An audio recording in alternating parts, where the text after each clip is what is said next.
Bom dia com propósito. Porções diárias de sabedoria que vão transformar sua vida. Bom dia! Sejam todos muito bem-vindos a mais um Bom Dia com Propósito, nosso encontro matinal de segunda a sexta, às 6h01 da manhã. É um prazer enorme saber que você está aqui comigo para ouvir, para receber essa pílula de sabedoria diária. Eu garanto para você que isso, o objetivo central é abençoar a tua vida, abençoar os teus dias, trazer mais sabedoria, mais conhecimento e bênçãos, né? Com certeza, se você aplicar o que você tem aprendido aqui na sua vida, com certeza os frutos virão, o retorno será certo, será certeiro, certo? Se você ainda não é inscrito nesse canal, quero te convidar nesse momento a se inscrever, curtir o vídeo, encaminhar para alguém que está precisando ouvir uma palavra de sabedoria sobre o assunto, principalmente o assunto que nós estamos falando essa semana, que é propósito, missão de vida. O que Deus tem para mim? O que será que Ele quer de mim? Por que eu vim para a Terra? Vim para a Terra fazer o quê? O Senhor me enviou aqui, soprou em mim um fôlego de vida, no ventre materno me gerou. Para que propósito? Né? E é isso que nós estamos aprendendo essa semana. Ontem nós falamos sobre como me preparar para viver meu propósito, mas na segunda-feira nós falamos como descobrir o propósito. Então eu sugiro que você assista os outros vídeos depois dessa live, claro, né? Hoje nós vamos falar sobre um princípio importantíssimo, impossível cumprir qualquer chamado, qualquer missão, qualquer propósito, qualquer direção divina, impossível viver o nosso destino com a plenitude que Deus tem para nós sem a humildade. A humildade precisa fazer parte da nossa vida. Nós precisamos falar mais sobre humildade, entender o que é humildade, que algumas pessoas ainda fazem confusão. Confundem humildade com pobreza, com falta de condições financeiras. E não tem nada a ver uma coisa com a outra. É possível ser pobre e ser soberbo, e ser arrogante, e ser autossuficiente, orgulhoso, e não saber ser humilde, certo? Então nós vamos falar sobre esse princípio importantíssimo. Principalmente quando eu estou exercendo aquilo que o Senhor me chamou para fazer. Quando eu estou cumprindo o meu chamado, eu costumo dizer que é atacado, né? Eu não sei se você tem aí outra interpretação, mas a gente é atacado mesmo constantemente pelo orgulho. Ele tenta entrar no nosso coração de uma forma bem sutil.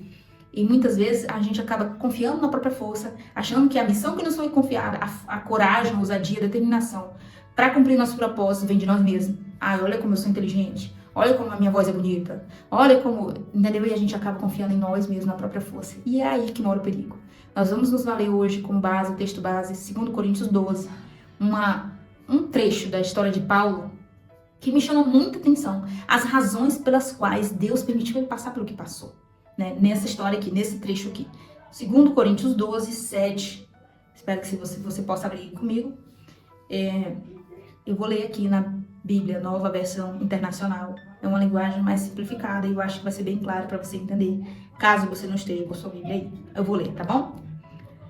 Para impedir que eu me exaltasse por causa da grandeza dessas revelações, foi-me dado um espinho na carne, um mensageiro de Satanás para me atormentar. Forte, né?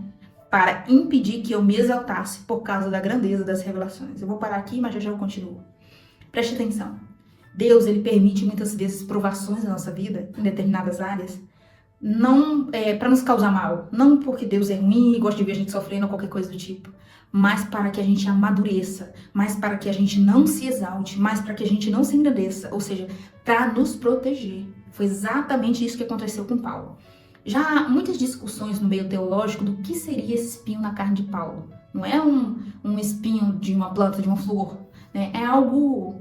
pode ser algo muito mais profundo, muito mais sério, mas não tem uma explicação exata do que seria isso. E não importa para nós saber a exatidão disso. O que importa para nós é sabermos o porquê Deus permitiu isso. E no início do texto, no início do capítulo 12, Paulo estava falando sobre revelações, sobre uma pessoa que foi arrebatada ao terceiro céu. E você pode conferir todinho na sua Bíblia, muito lindo.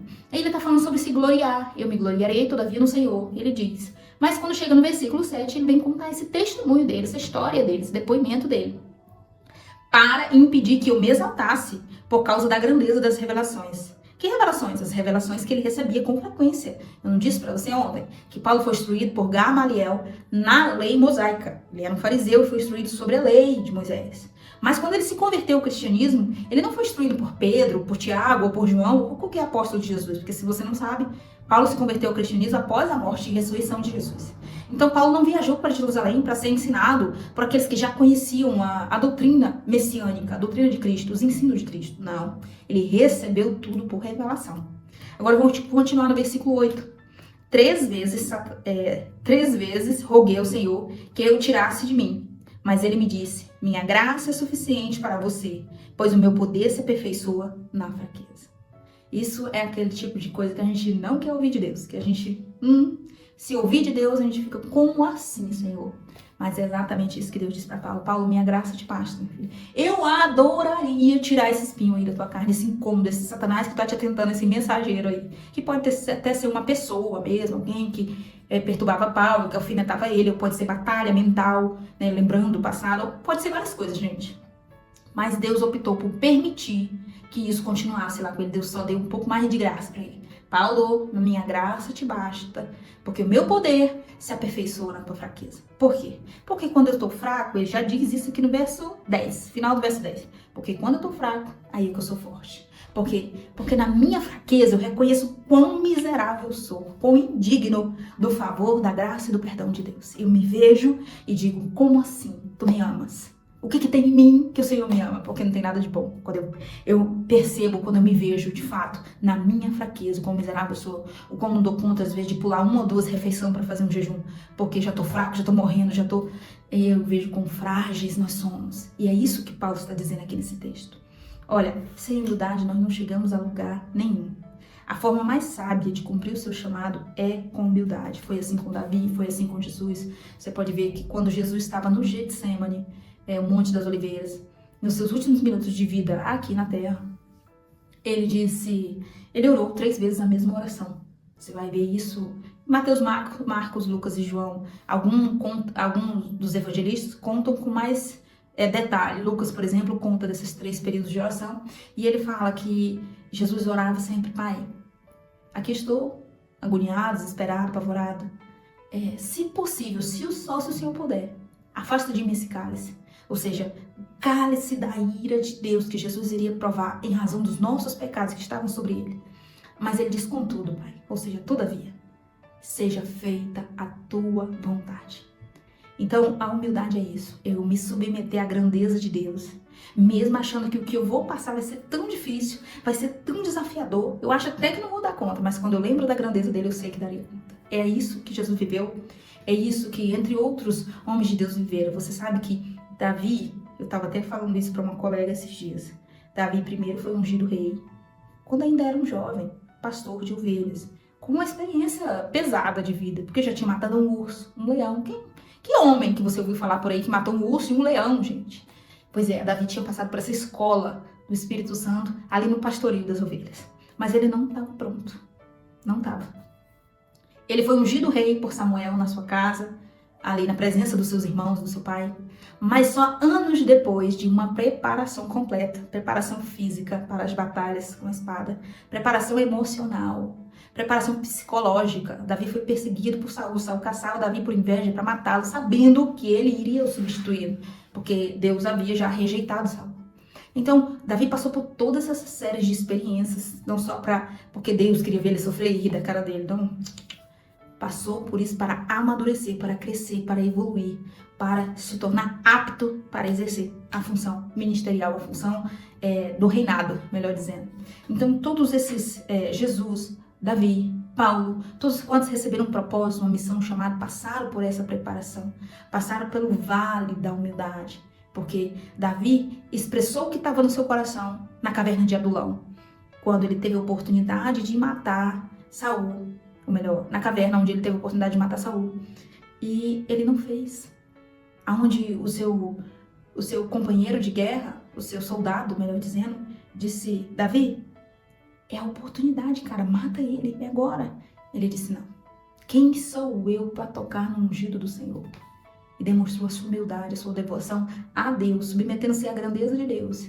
Se ele fosse um pouquinho egoísta, um pouquinho arrogante, um pouquinho autossuficiente, um pouquinho prepotente, ele dizia, é mesmo, é minha oportunidade. Agora eu vou ser rei mesmo, ninguém vai fazer nada comigo, vou matar ele agora. Mas não.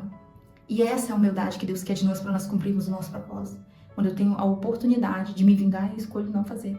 Escolho entregar na mão do Senhor, como está escrito, a vingança vem do Senhor. Deixe que Deus se vingue, não você.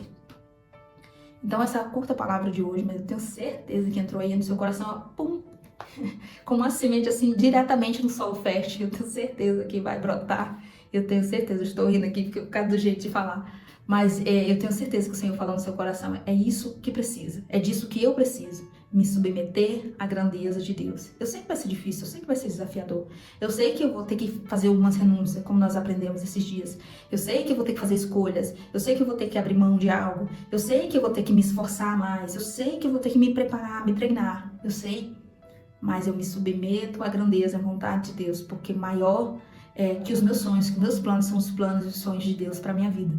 Então, para minha vida ter sentido, para minha vida ter um norte, um destino certo, eu preciso me submeter aos planos divinos para mim, para viver o meu propósito. E eu tenho certeza que isso está fazendo sentido para você. Se tiver, você comenta aqui embaixo. Agora eu estou entendendo, ele. Agora eu estou no caminho para viver o meu propósito, certo? Então, nesse momento nós vamos iniciar a oração, mas eu quero pedir primeiro que você curta esse vídeo, se você não curtiu ainda. Escreva aqui embaixo seu pedido de oração, que nós vamos estar apresentando a Deus a sua necessidade nesse dia. Vamos orar então.